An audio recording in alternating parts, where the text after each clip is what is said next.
हे अति परिशुद्ध पिता, सर्वशक्तिमान और सब कुछ के सृष्टिकर्ता, आपके परिशुद्ध और सर्वशक्त नाम के सामने हम अपने शीर्ष को झुकाते हैं।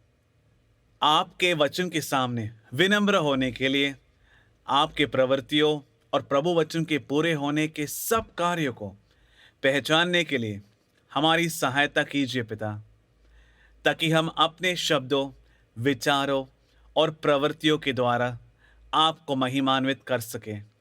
पिता, आपकी महानता की उद्घोषणा करने के लिए हम सबको आज अनुग्रहित कीजिए।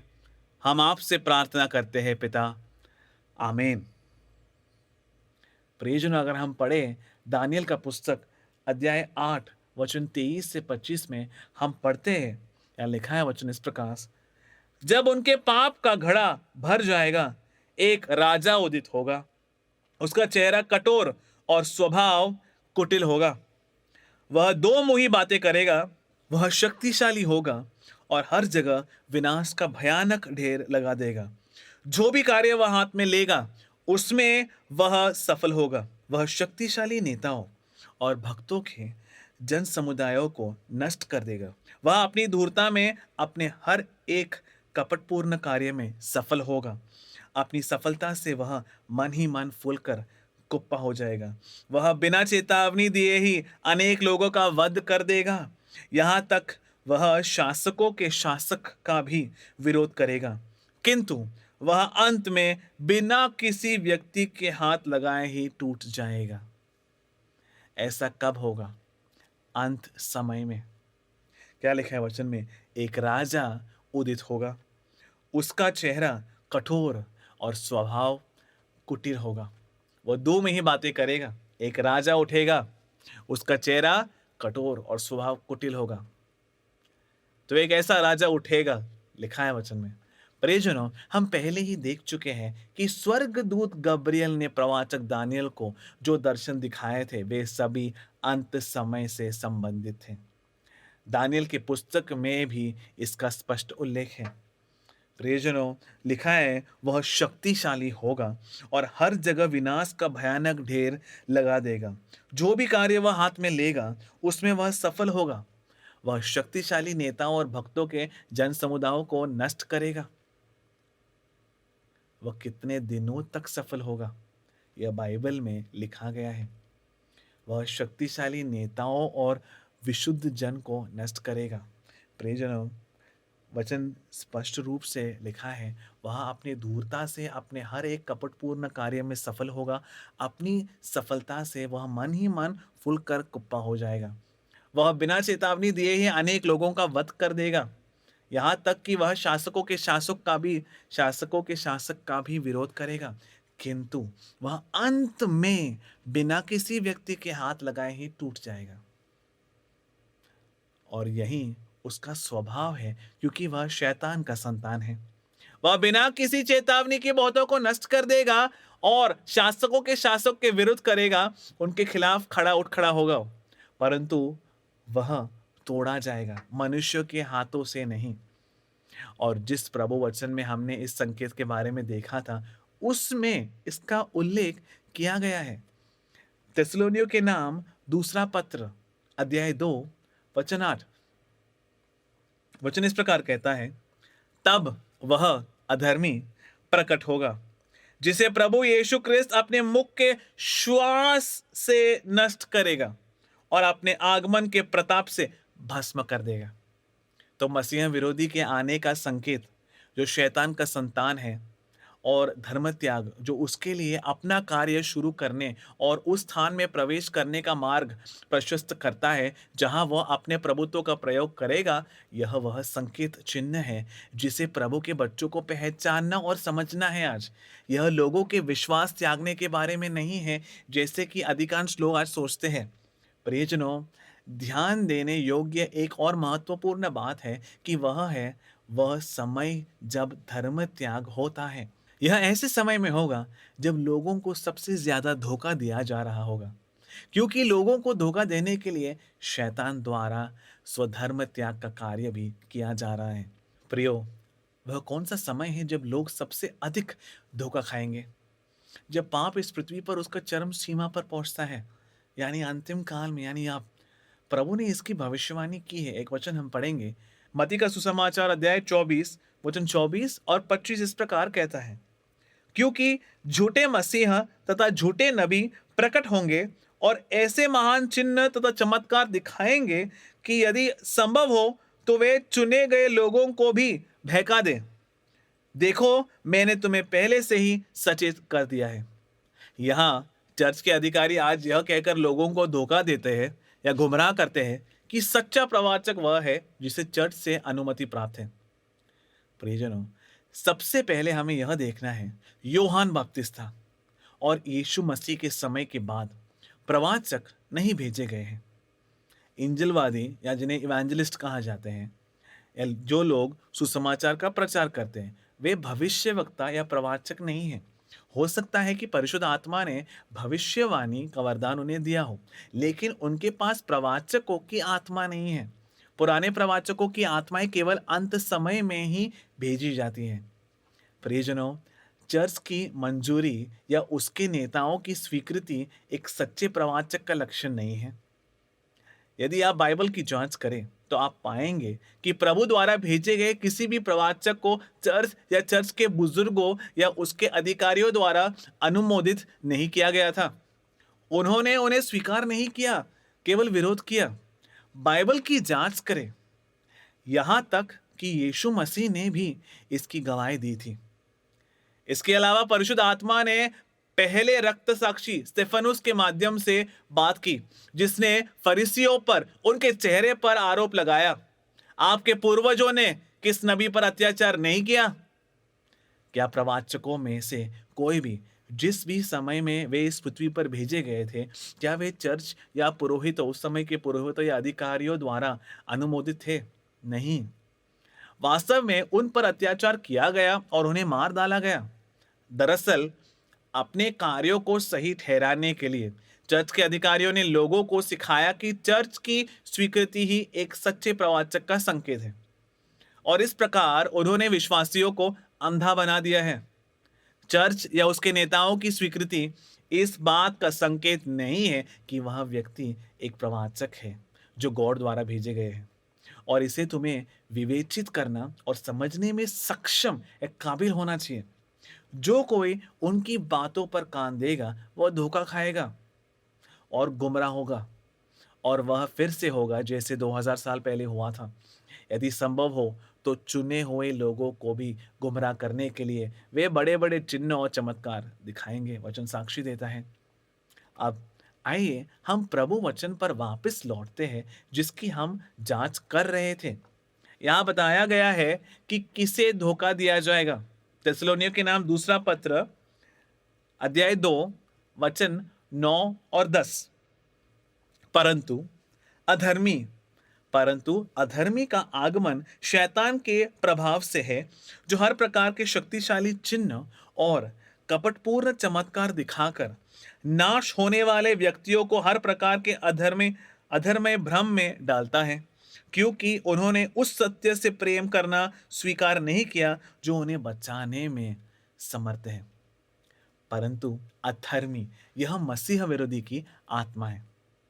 प्रियजनों, लिखा है क्या आगमन शैतान के प्रभाव से है, जो हर प्रकार के शक्तिशाली चिन्ह और कपटपूर्ण चमत्कार दिखाकर नाश होने वाले व्यक्तियों को हर प्रकार के अधर्म भ्रम में डालता है, क्योंकि उन्होंने उस सत्य से प्रेम करना स्वीकार नहीं किया जो उन्हें बचाने में समर्थ है। इसलिए मसीहा विरोधी की आत्मा महान कार्य करेगी। लिखा है चमत्कारी उपचार करेगी, और यह लिखा है कि वह अपनी सारी शक्ति का उपयोग करेगा, वह अद्भुत काम करेगा, लेकिन वह किसे धोखा देगा? लिखा है वह प्रभु के संतानों को धोखा नहीं देगा, बल्कि प्रभु के पुत्र के समूह के लोगों में से एक को भी धोखा नहीं दे पाएगा। जो लोग अनंत जीवन के लिए पूर्व निर्दिष्ट हैं, वह उन्हें धोखा नहीं दे सकता है। फिर वह अधर्मी किसे धोखा देगा? लिखा है जिनका नाश हो रहा है, क्योंकि उन्होंने उस सत्य से प्रेम करना स्वीकार नहीं किया जो उन्हें बचाने में समर्थ है। क्या है सत्य? प्रभु का वचन है सत्य। आज जब प्रभु का वचन बोला जाता है तो लोग सुनने से इनकार कर देते हैं। चाहे कुछ भी कहा जाए, वे सुनना नहीं चाहते हैं। लोग ऐसे ही जिद्दी और ढिठ हो गए हैं। उनके विषय में यह प्रभु वचन इस बात की गवाही देता है, उन्होंने उस सत्य से प्रेम करना स्वीकार नहीं किया जो उन्हें बचाने में समर्थ था। इसलिए सच तो यह है कि जब तक आप वचन से प्रेम नहीं करते, तब तक आपको मुक्ति नहीं मिल सकती। ऐसे लोग धोखा खा खा जाएंगे। और हम देखते हैं कि वह समय जब लोगों को सबसे अधिक धोखा दिया जाता है, वह अंत समय है। और जो चिन्ह अंत समय में दिया जाएगा, वह विश्वास त्याग है। स्व धर्म त्याग। विश्वास का त्याग कौन करेगा? यहाँ फिर से वही गलतफहमी है। यह चिन्ह समझा जाएगा जब कौन इस विश्वास का तिरस्कार करेगा। हम जानते हैं कि यह चिन्ह अंत समय में दिया जाएगा जब इस वचन का पूर्तिकरण होना है। कई लोगों ने चर्च छोड़ दिया है, लेकिन यह संकेत नहीं है। यह एक बड़ी घटना है, क्योंकि इस कार्य को संकेत के रूप में, चिन्ह के रूप में पहचानना आना चाहिए, जो किसी आंख ने नहीं देखा या किसी कान ने नहीं सुना। वह समय का संकेत है। जो बात लोगों ने न देखी हो, न सुनी हो, न सोचा हो, वह घटित होगी, वह एक संकेत है। अतः विश्वास का त्याग कौन करेगा? क्योंकि केवल वे ही इसका त्याग कर सकते हैं जिनके पास विश्वास है। प्रभु ने विश्वास की समृद्धि, विश्वास का भंडार किसे सौंपा था? हमने देखा कि विश्वास सुनने से उत्पन्न होता है, और वह क्या है जो हमने सुना है? हमने सुसमाचार सुना। सुसमाचार का प्रचार किसने किया? यीशु क्रिस्त के द्वारा भेजे गए प्रेरितों ने। तो प्रियजनों, प्रभु ने विश्वास की समृद्धि किसे सौंपा? यीशु मसीह के प्रेरित, और जो सुसमाचार वे सुनाते थे, उसे सुनकर हमने विश्वास किया। इस प्रकार चर्च की स्थापना हुई। और ऐसा करने का उद्देश्य क्या था? क्या यह किसी व्यवसाय को शुरू करने के लिए था? पैसे कमाने के लिए? समारोह और संस्थाओं में लगे लोगों की प्रशंसा पाने के लिए? इस संसार में सुख सुविधाएं और विलासिताएं प्राप्त करने के लिए? क्या यही कारण है कि प्रभु ने चर्च की स्थापना की? प्रियजनों, ये इस संसार के राज्य के कार्य है। प्रभु ने चर्च की स्थापना की ताकि जब वह दोबारा आए तो वह लोगों के एक समूह को अनंत जीवन प्रदान कर सके, जो इसे प्राप्त करने के लिए तैयार होंगे, जो प्रभु के वचन का पालन करके प्रभु के राज्य में प्रवेश करने के योग्य बन जाएंगे। यही कारण है कि उन्होंने चर्च की स्थापना की, ताकि शैतान के खिलाफ अंतिम लड़ाई में प्रभु के दिन ऐसा एक चर्च प्रभु के लोगों की रक्षा के लिए एक सुदृढ़ गढ़, किले के रूप में हो। इसी कारण से प्रभु ने चर्च की स्थापना की थी, न कि उन कार्यों को करने के लिए जो आज किए जा रहे हैं। आइए हम एहेजिकेल के पुस्तक में पढ़ते हैं, अध्याय 13 वचन 5। एहेजिकेल का पुस्तक अध्याय 13 वचन 5 इस प्रकार कहता है, ओ नबियों, न तुमने शहरपनाह की दरारें भरी और न इजरायली कुल के लिए शहरपनाह बनाई कि वह प्रभु के दिन युद्ध में स्थिर रहे। यहां किस युद्ध का उल्लेख किया गया है? यह शैतान और उसकी दुष्ट शक्तियों के खिलाफ लड़ाई के बारे में लिखा गया है। इसलिए चर्च की स्थापना की गई ताकि प्रभु के दिन प्रभु के बच्चे दृढ़ता से खड़े रह सके। प्रियजनों, तो वे कौन हैं जो विश्वास त्याग देंगे, जिन्हें प्रभु ने यह कर्तव्य दिया था और यह विश्वास सौंपा था? आप प्रभु ने किसे यह जिम्मेदारी या कर्तव्य सौंपी और सुसमाचार का प्रचार करने के लिए भेजा? यह उनके ही वंशज है जो अंत समय में सच्चे विश्वास का पालन करने से इनकार कर देंगे। यह प्रभु के दिन से पहले होगा, और परिशुद्ध आत्मा ने लिखा है कि यह धर्म त्याग का चिन्ह है।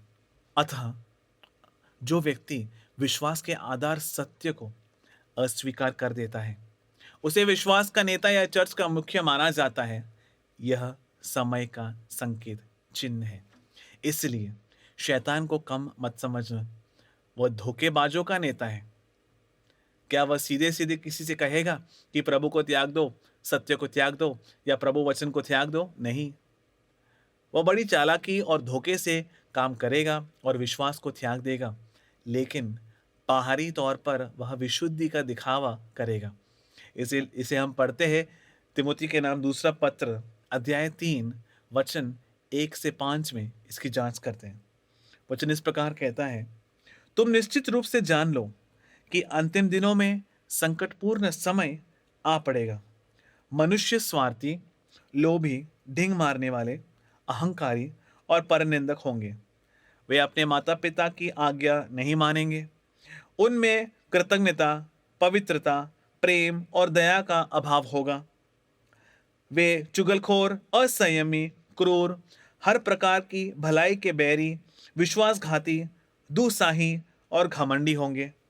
वे प्रभु पिता के नहीं बल्कि भोग विलास के पुजारी होंगे। वे भक्ति का स्वांग तो रचेंगे, किंतु इसका वास्तविक स्वरूप अस्वीकार करेंगे। तुम ऐसे लोगों से दूर रहो। हम देख सकते हैं कि यह उन लोगों के बारे में लिखा गया है जो अंत समय में इस पृथ्वी पर जिएंगे। 5वें वचन में कहा गया है कि लोग प्रभुत्व के बाहरी रूप को तो पकड़ेंगे, लेकिन उसकी शक्ति को निखार देंगे। इसलिए वे प्रभु के प्रति विश्वास और भक्ति की भावना को त्याग देंगे, लेकिन वे प्रभुत्व के बाहरी रूप को प्रदर्शित करने के लिए सभी अनुष्ठानों का पालन करेंगे। इसलिए आम आदमी अंतर नहीं कर पाएगा और यही शैतान का उद्देश्य है, उसकी जीत है। तो कौन विश्वास त्यागेगा, यह हमें जांचना और समझना है। जहां मसीहा विरोधी अपना स्थान ग्रहण करेगा, वहां धर्म त्याग सामने आएगा। यह समय का संकेत है, इसलिए हमें जांच करनी होगी कि ऐसा हुआ है या नहीं। कैसे करोगे? प्रभु के पक्ष में खड़े होकर। प्रभु का पक्ष क्या है? उनका वचन, उनके वचन का पक्ष। और प्रभु के वचन के आधार पर हमें मनोपन होकर जांच, खुले मन से यह जांच करना है कि यह विश्वास त्याग हुआ है, क्योंकि कृपा से हम विश्वास के द्वारा बचाए गए हैं। इसीलिए अंत समय में हम विश्वास के माध्यम से कृपा द्वारा मुक्ति की पूर्णता प्राप्त करते हैं। तो यह विश्वास जो मुक्ति की ओर ले जाता है, क्या वो त्याग दिया गया है? क्या वो विश्वास आज त्याग दिया गया है जो हमें मुक्ति की ओर ले जाता है? प्रियजनों, हमें जांच करनी होगी। हमें यह जांचना होगा कि क्या इन सत्यों में जो विश्वास है, क्या उसे अस्वीकार कर दिया गया है या त्याग दिया गया है? एक वचन पढ़ेंगे। हाँ, आइए हम पढ़ते हैं कुरिन्थियों के नाम पहला पत्र अध्याय 8 वचन 6। कौन सा विश्वास?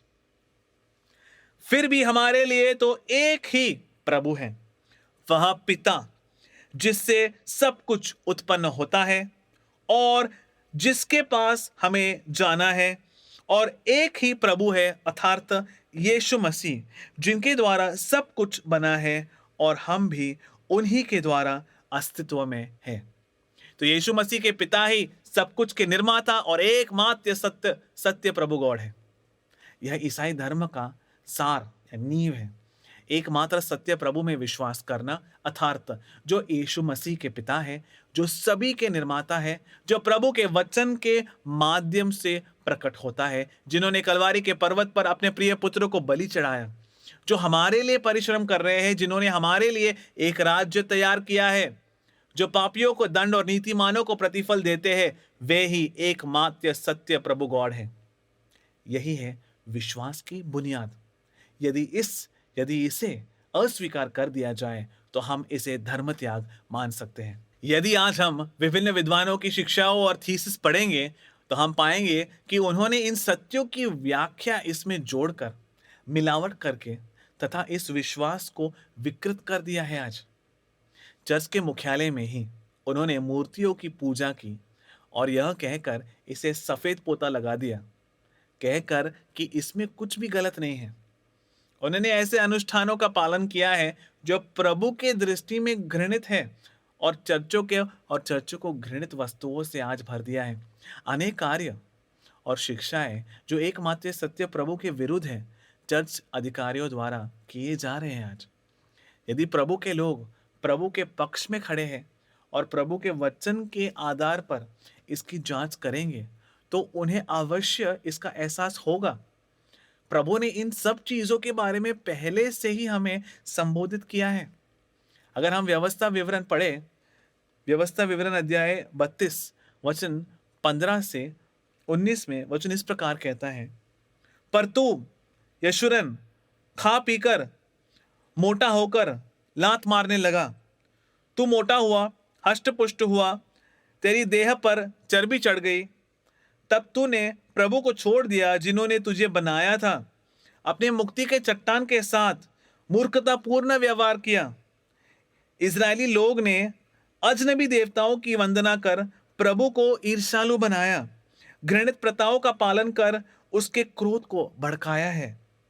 उन्होंने भूत प्रेतों के बलि चढ़ाई जो प्रभु नहीं थे, जिन्हें वे नहीं जानते थे, जो नए नए देवता थे, अभी अभी प्रकट हुए थे, जिनका भय उनके पूर्वजों को भी नहीं हुआ था। ओ इस्राएल, जिस चट्टान ने तुझे जन्म दिया उसको तू भूल गया। जिस प्रभु पिता ने तुझे उत्पन्न किया उसको तूने विस्मृत कर दिया। प्रभु ने यह देखा कि उसके पुत्र पुत्रियों ने उसे चिढ़ाया, अतः उसने उन्हें ठुकरा दिया। प्रियजनों, अब क्या प्रभु यह पूर्वानुमान लगाने में काबिल नहीं है कि आरंभ से लेकर अंत काल तक क्या होगा? अंत समय में जो कुछ घटित होने वाला है उसके बारे में उन्होंने पहले से ही सब कुछ सोचकर पहले से ही इस पुस्तक में लिखा है। हम जिस प्रभु की आराधना करते हैं वह ऐसे प्रभु है जिन्होंने काल के अंत को पहले से ही घोषित करके रखा है और इस पुस्तक में लिख कर रखा है क्या होने वाला है। और यह सब धर्म ग्रंथ के कथन या वचन पूरे हो चुके हैं क्योंकि धर्म त्याग पहले ही हो चुका है। अगर हम पढ़े यिर्मयाह का पुस्तक अध्याय 2 वचन 12 और 13, यिर्मयाह नबी का पुस्तक अध्याय 2 वचन 12 और 13 इस प्रकार कहता है, ओ आकाश, इस बात से तू आश्चर्य में डूब जा, तू थर्रा उठ, तेरा सारा जल सूख जाए। प्रभु की यह वाणी है, मेरे नीच लोगों ने दो दुष्कर्म किए हैं। उन्होंने मुझे जीवन जल के झरने को त्याग दिया और अपने लिए हौज बना लिए जो टूटे फूटे हैं और जिनसे पानी बह जाता है। एकमात्र सत्य प्रभु और प्रभु के वचन को त्याग कर उन्होंने कई चीजों का अनुसरण किया है। आज दूसरे वैटिकन परिषद या सेकंड वैटिकन काउंसिल के बाद यदि आप चर्च के अधिकारियों की शिक्षाओं और कार्यों की जांच करें तो यह बिल्कुल स्पष्ट है कि धर्म त्याग पहले ही हो चुका है। प्रियजनों, ईसाई धर्म में विश्वास का अगला महत्वपूर्ण कदम प्रभु के पुत्र में विश्वास है। यह विश्वास कि यीशु मसीह प्रभु के पुत्र ही एकमात्र मुक्तिदाता है, यह ईसाई धर्म का एक महत्वपूर्ण नींव है। और यह हमारे मूल विश्वास है कि वह 2000 साल पहले हमारे लिए आए और उन्होंने अपने प्राण हमारे लिए अर्पित किया और हमें पापों की क्षमा दी। यह विश्वास है कि वह हमें अनंत जीवन देने और हमें अपने साथ ले जाने के लिए फिर आएंगे। प्रियजनों, आज यह विश्वास त्याग दिया गया है। बहुत से लोग अब इस विश्वास को स्वीकार भी नहीं करते हैं। चर्च के अधिकारियों को इसे स्वीकार करना एकदम उच्चा, एकदम या संस्कार या कहे गया है कि एकदम नीचा या सकेरे विचार रखने की तरह है।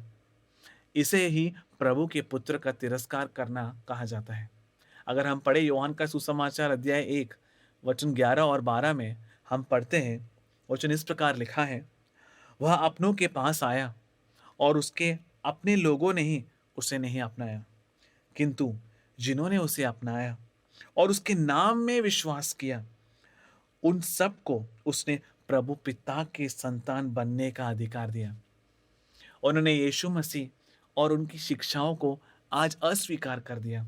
उन्होंने यीशु मसीह को मानसिक दृष्टिकोण से देखा, नाज़रेत में गलील के एक बड़ाई के बेटे के रूप में और न कि प्रभु के प्रिय पुत्र के रूप में। विशुद्ध ग्रंथ के कथनों को आधार बनाकर ही उन्होंने उनका तिरस्कार किया है, पूरी तरह से उनकी विभिन्न व्याख्याओं और सिद्धांतों के आधार पर। और आज भी जब लोगों को उनकी दूसरे आगमन की सूचना मिल रही है तो वे विश्वास नहीं कर पा रहे हैं। वे धर्म ग्रंथ के अपनी अपनी व्याख्याओं के आधार पर उनके लौटने के शुभ संदेश को स्वीकार नहीं करते, क्योंकि उन्हें प्रभु के वचन पर विश्वास नहीं है और उन्होंने प्रभु के प्रिय पुत्र को अस्वीकार कर दिया है। हम देखते हैं कि धर्म त्याग पहले ही हो चुका है। प्रभु का वचन हमें योहान का सुसमाचार अध्याय 3 वचन 18 और 19 में इस प्रकार बताता है। वचन ध्यान से सुनेंगे हम। जो पुत्र में विश्वास करता है वह दोषी नहीं ठहराया जाता, जो विश्वास नहीं करता वह दोषी ठहराया जा चुका है, क्योंकि वह प्रभु के इकलौते पुत्र के नाम पर विश्वास नहीं करता। दोषी ठहराने का कारण यह है कि प्रकाश संसार में आ चुका है और मनुष्य ने प्रकाश की अपेक्षा अंधकार को अधिक पसंद किया है, क्योंकि उनके कार्य बुरे थे। यह न्याय विधि कब होने वाली है? अंत समय में, प्रभु के दिन में, क्योंकि अब प्रभु के इकलौते पुत्र का नाम प्रकट हो चुका है। तो यह है न्याय विधि। यह प्रभु का दोष आरोप है। लोगों ने प्रभु के पुत्र को अस्वीकार कर दिया है, क्योंकि उन्हें एकमात्र मुक्तिदाता के रूप में वे घोषित नहीं करते हैं। प्रियजनों, ईसाई धर्म का एक और आधार यह है कि प्रभु का वचन सत्य है। हमने देखा कि विश्वास उन बातों की स्थिर प्रतीक्षा है जिनकी हम आशा करते हैं, और उन वस्तुओं के अस्तित्व के विषय में दृढ़ धारणा है जिन्हें हम नहीं देखते। जो अदृश्य है वह अगले वचन में लिखा है। जो देखा जा सकता है वह सृष्टि है, जो प्रभु के वचन के माध्यम से बनाया गया है, और जो वचन है वह अदृश्य है। इसलिए विश्वास यह दृढ़ धारणा है कि प्रभु का वचन सत्य है। यह दृढ़ विश्वास प्रभु को हमें देना होगा। आज लोगों ने यह आश्वासन खो दिया है, इसलिए वे प्रभु के वचन को अस्वीकार करते हैं। प्रभु के सत्य वचन के विरुद्ध कई शिक्षाएं प्रसारित की जा रही है। प्रभु के वचन की शक्ति को नकारा जा रहा है, उनके व्याख्याएं की जा रही है, और इस प्रकार उसे अशुद्ध किया जा रहा है। आज यह इस बात का प्रमाण है कि उन्होंने सत्य का तिरस्कार कर दिया है। यीशु मसीह ने कहा, आपके वचन के द्वारा उनका शुद्धिकरण कीजिए, आपका वचन ही सत्य है, ऐसे यीशु क्रिस्त ने कहा। एक विश्वासी जो यीशु मसीह में विश्वास करता है, उसे ही यह एहसास होगा कि केवल प्रभु का वचन ही, उनके मुख से निकला हुआ वचन ही सत्य है। यदि आप प्रभु के 100 में से एक वचन को अस्वीकार करते हैं और बाकी को मानते हैं, तो प्रभु की दृष्टि में यह सभी धर्म ग्रंथों को अस्वीकार करने के समान है, क्योंकि प्रभु का वचन प्रभु के मुख से निकला है और प्रभु सत्य है और उनसे कोई झूठ नहीं निकल सकता।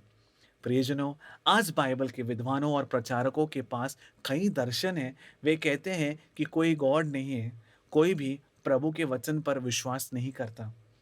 प्रभु के वचन को स्वीकार करना और उसका दावा करना छोटी सोच आज मानी जाती है।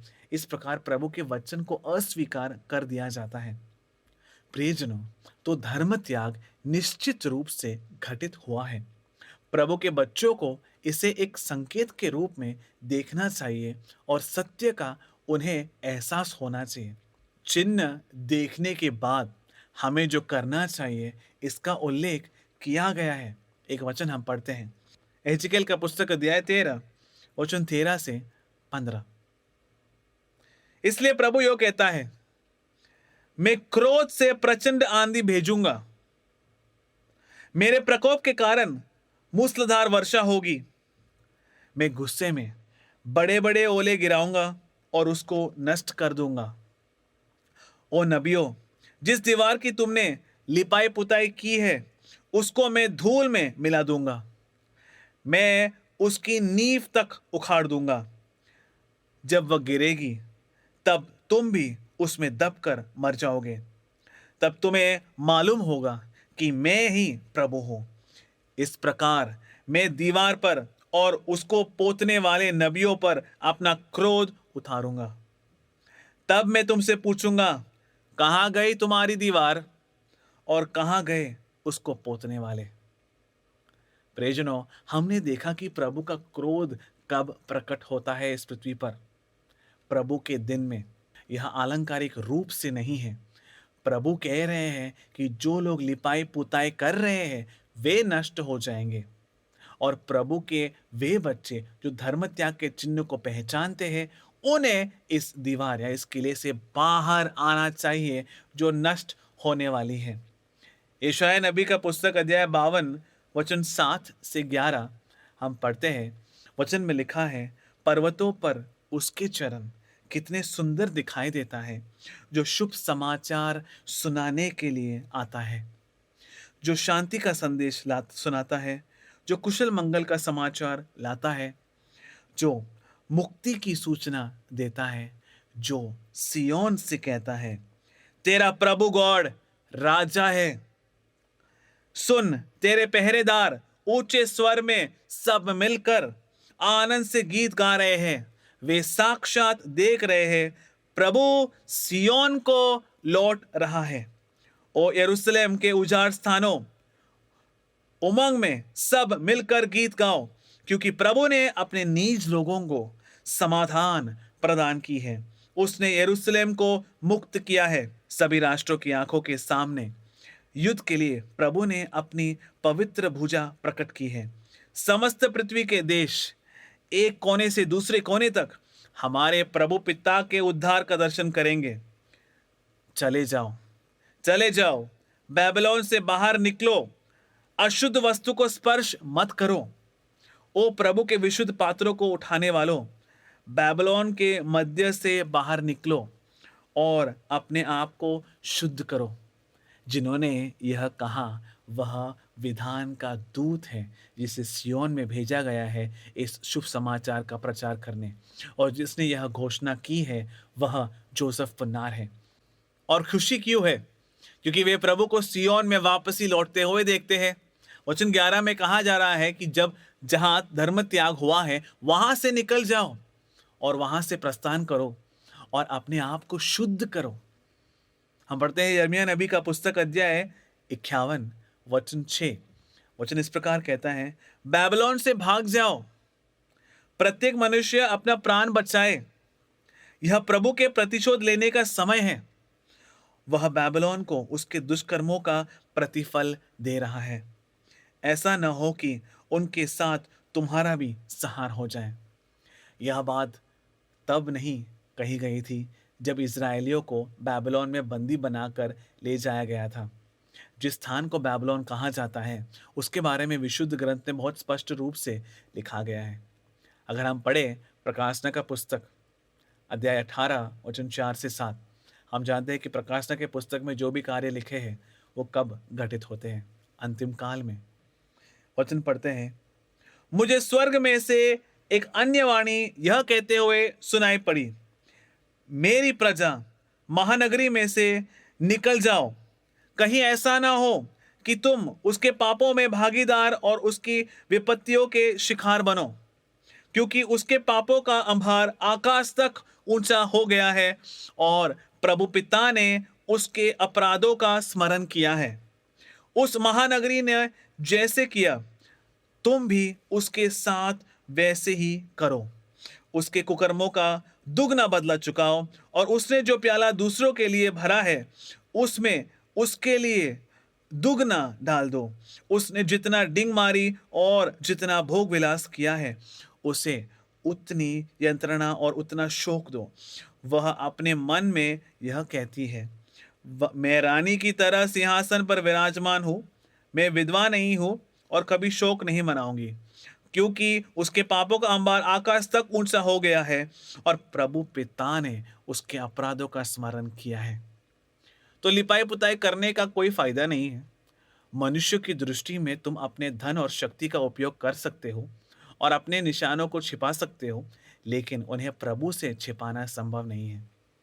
प्रियजन, आगे वचन इस प्रकार कहता है, उसने जितनी डिंग मारी और जितना भोग विलास किया है उसे उतनी यंत्रणा और उतना शोक दो।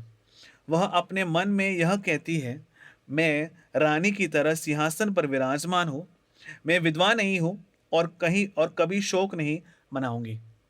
प्रभु के बच्चे जो देखते और समझते हैं कि धर्म त्याग पहले ही हो चुका है, उन्हें समझना चाहिए कि प्रभु का दिन निकट है, हमारे प्रभु का प्रतिशोध निकट है।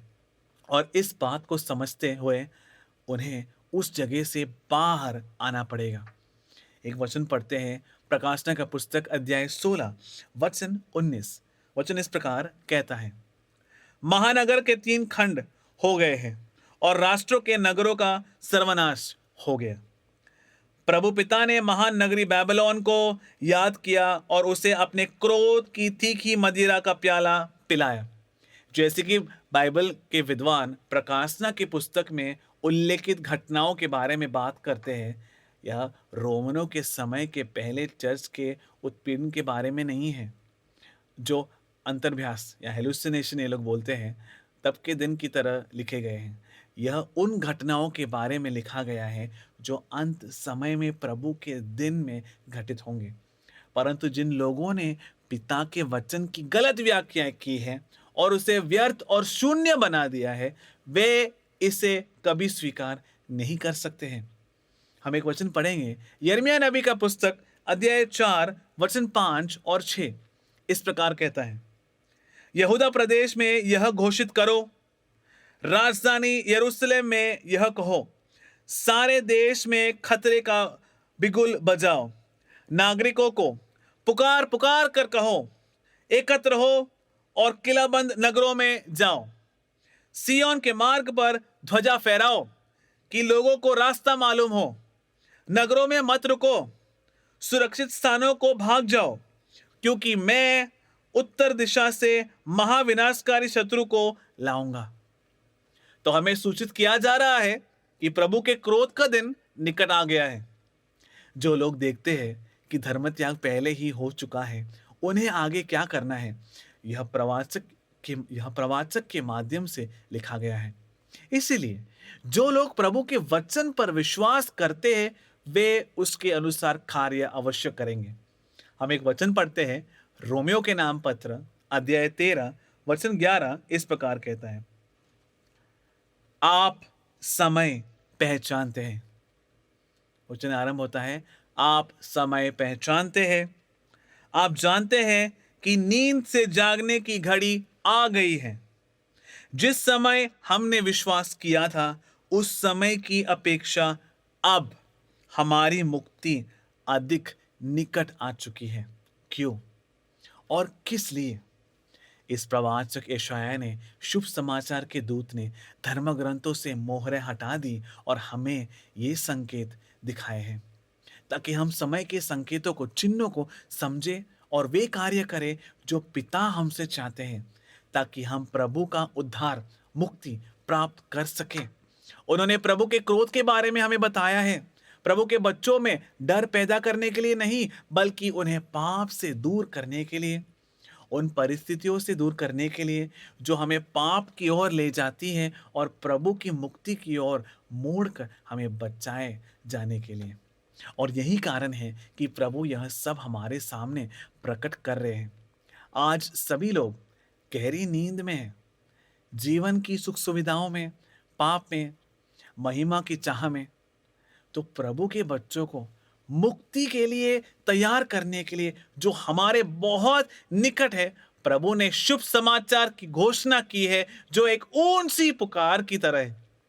यही हमें पहचानना है और इसीलिए प्रभु ने समय के चिन्ह तैयार किए हैं।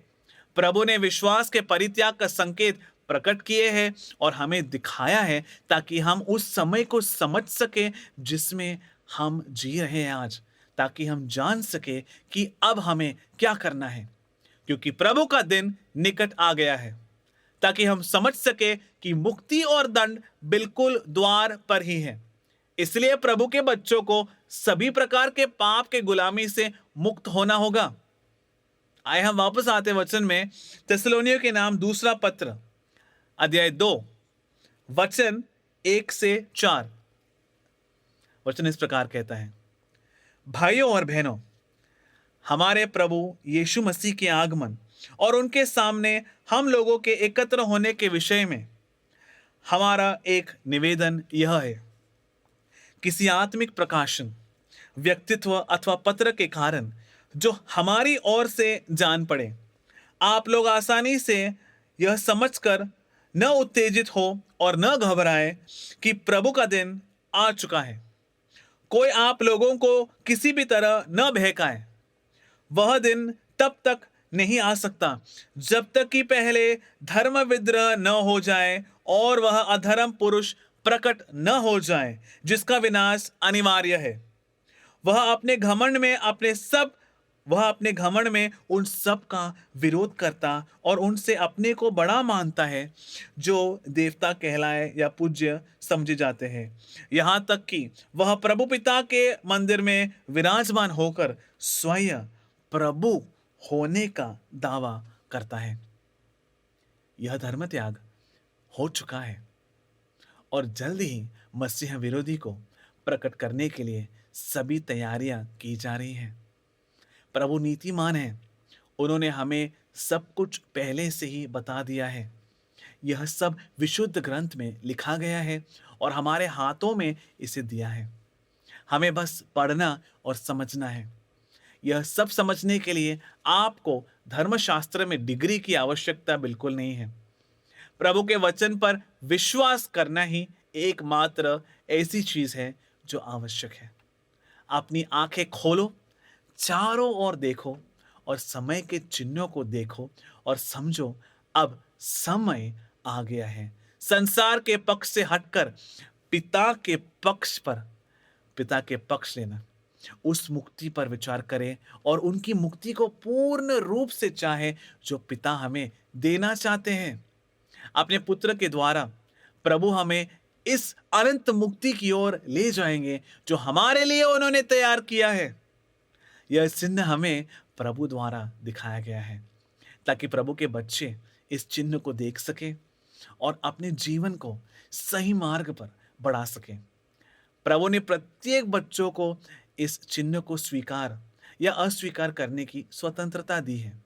इसलिए प्रभु के बच्चों को प्रार्थना करनी चाहिए कि वे समय को समझने और संकेतों को पहचानने में काबिल हो। प्रभु हमें क्षमता प्रदान करे, हमारे जीवन को सही रास्ते पर वापस ले आने में हमारी सहायता करे और हमें नींद से जागने की शक्ति प्रदान करे।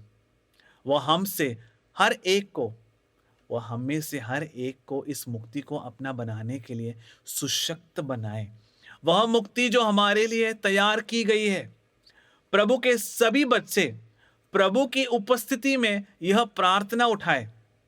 सारी स्तुति, महिमा और आराधना प्रभु के सर्वशक्त नाम को हो।